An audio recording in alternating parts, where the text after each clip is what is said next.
Flashing red lights bounced off the water as a woman screamed, "He's trespassing on HOA property! Arrest him!" I stood at the old iron gate, holding the deed in my hand, my name printed right there in black ink.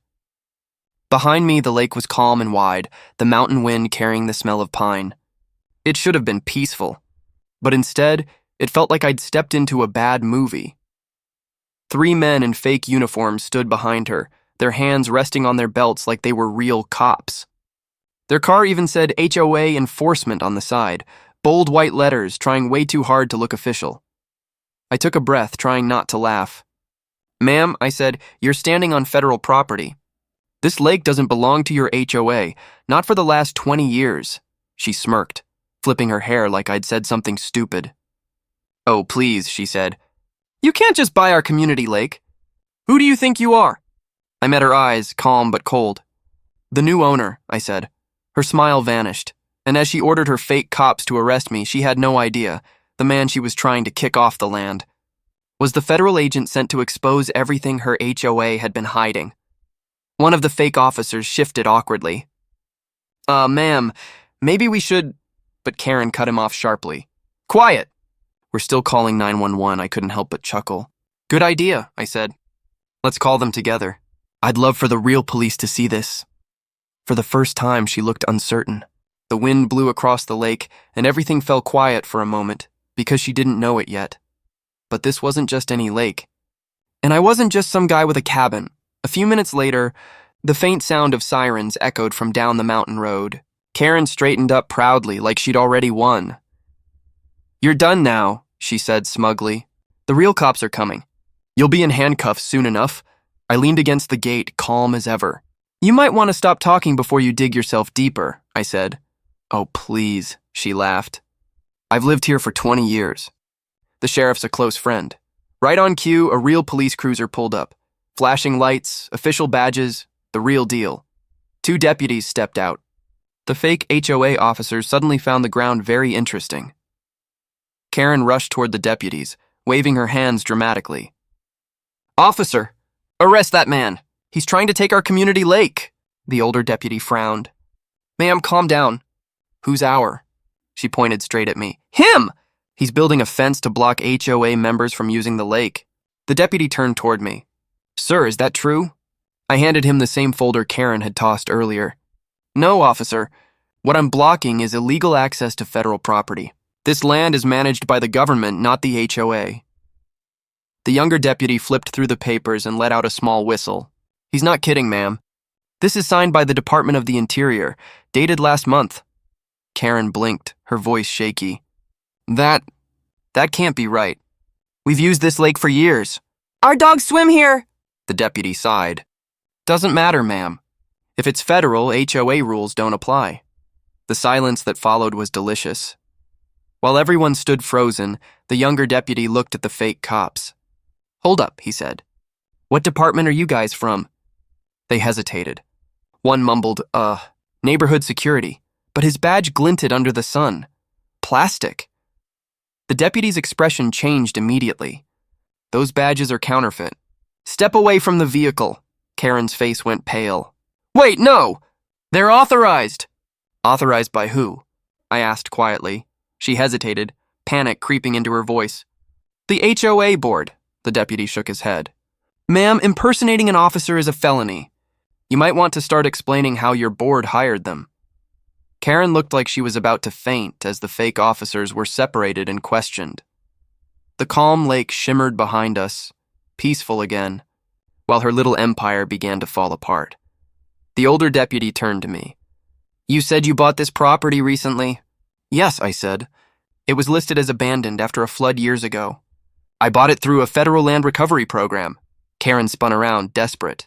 "That's impossible. This lake belongs to our HOA's recreation trust." The deputy held up a hand. "Ma'am, there's no record of that anywhere." Her anger flared. "You think you can just buy our history? We built this place! We cleaned this lake! We planted those trees!" I stepped forward. "Then maybe you should have checked who actually owned the water before you built your playground on it." Her lips trembled. "You're lying. Our president, Mr. Harlan, has all the documents. He'll sue you for fraud." That name made me smile slightly. Mr. Harlan, I repeated. You mean the guy who's been collecting lake maintenance fees for 10 years on land he doesn't own? Karen's voice cracked. What are you talking about?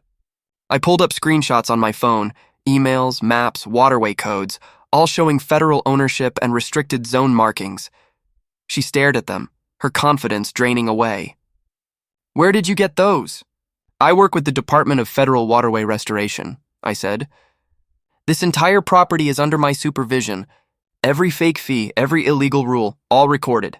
The deputies exchanged looks. So you're a federal agent? One asked. I nodded. Consultant level. I wanted to see how far they'd go before revealing it. Karen almost collapsed. This can't be real, but it was.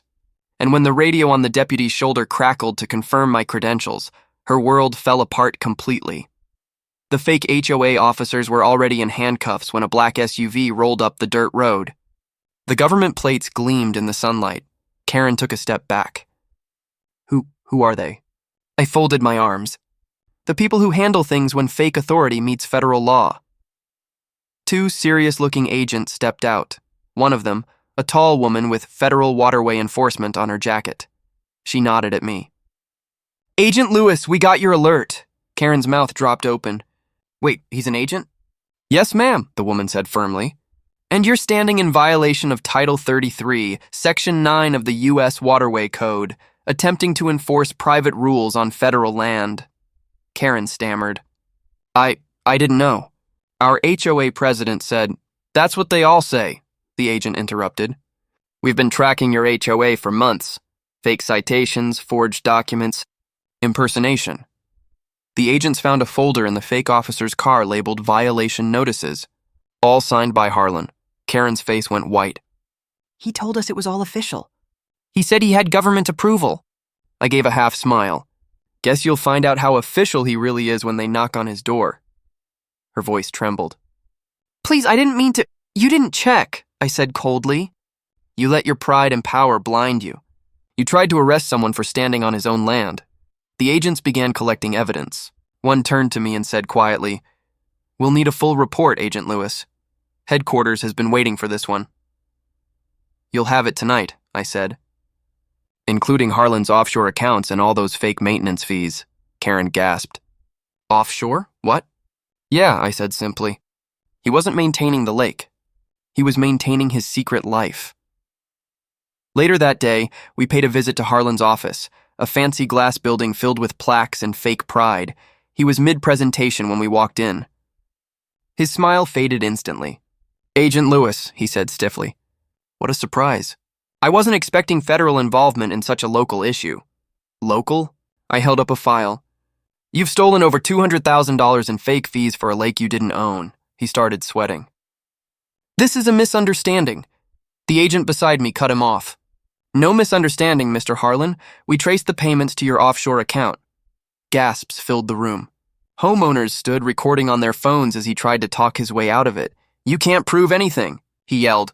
Oh, we can, I said, and Karen already testified. His jaw dropped. She wouldn't dare. She already did. Moments later, the handcuffs clicked. The same people he'd bullied for years were now cheering as he was led away. Karen stood in the corner, tears in her eyes. I'm sorry, she whispered. I really thought we were protecting the community. I looked at her gently. You can't protect what you don't respect. That evening, I stood by the lake again. The sun dipped low, turning the water gold. The fake HOA signs were gone. The gate stood open. For the first time, the lake felt free. Truly free. I placed a small federal waterway protected zone marker near the dock and smiled. My phone buzzed. A message from headquarters. Case closed. Excellent work, Agent Lewis. I took a deep breath of mountain air and looked across the calm water. Some people think owning land gives them power, I whispered. But in the end, truth always owns them. Then I locked the gate behind me, knowing no one would ever try to steal this place again.